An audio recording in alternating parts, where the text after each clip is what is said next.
Yo, what's up, Brick Duo? Today I wanted to talk about, do we modify our Lego sets and what we think about modifying Lego sets in general. So I think both of our opinions in general is that when I buy a Lego set, I prefer to keep it how it's supposed to be based on the instructions and the box. I'm just someone that wants to complete a collection and have it as Lego intended to. I want it to be in good condition. I want to have the box still. That's just kind of the way personally I am.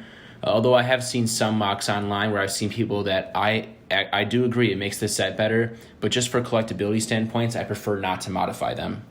Yeah, and I'm pretty much the same way there, and I think there's just a lot of discussion along the lines of, oh, it just looks better if you don't have these stud shooters or these flick fire missiles or whatever it might be. And in my opinion, I agree with the fact that it looks better on display, but like we just talked about, it is more of a fact of having the thing complete as Lego intended, having that complete set in good condition how Lego intended. And there's a few examples I wanted to go over here. Yeah, so first I think one of the ones that came out recently, and it kind of applies to a lot of sets too, is just the use of maybe stud shooters, flick fire missiles. You see it in a lot of the play sets. For instance, I know the 501st. And the Moff Gideon's the one that's just coming out. Yeah. I mean, it just looks a little bit awkward. I know in the 501st, on the Walker, there was that awkward stud shooter in the front. I mean, you could just take it off and it looks way better, which is fine. Like I said, I kept mine on in my set, but that's something that comes to mind. Even an old episode 1 set I have, it's that green speeder. It has giant flick fire missiles on the side that just kind of stick through the body. Mm-hmm. And yeah, it looks better without it on it, but honestly, you can just keep it on there too, because in my opinion, some of those smaller sets too, I mean, it's a play set all in all. It's not a UCS set.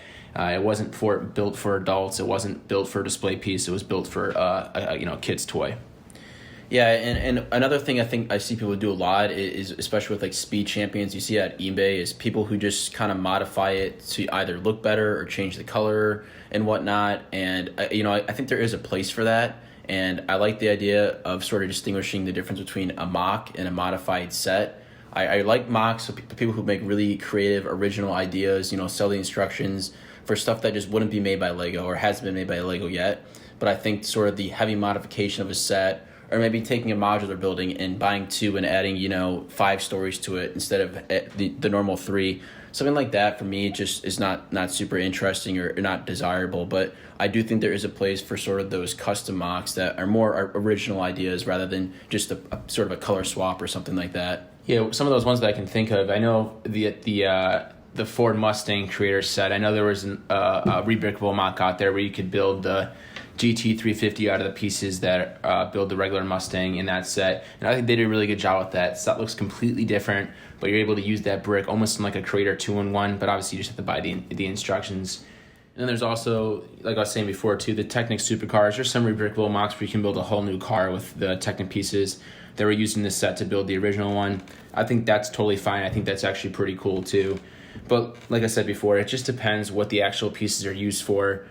Personally, just taking some things off for set or adding a few things. For instance, I have the Porsche GT3 RS, and I thought the set looks pretty good, but there's some pretty big panel gaps in it too. And I know that there's modifications out there that fill in some of those panel gaps just by buying a couple extra pieces. And yeah, it looks a lot better, but like I said before, I prefer just to have it the way Lego made it.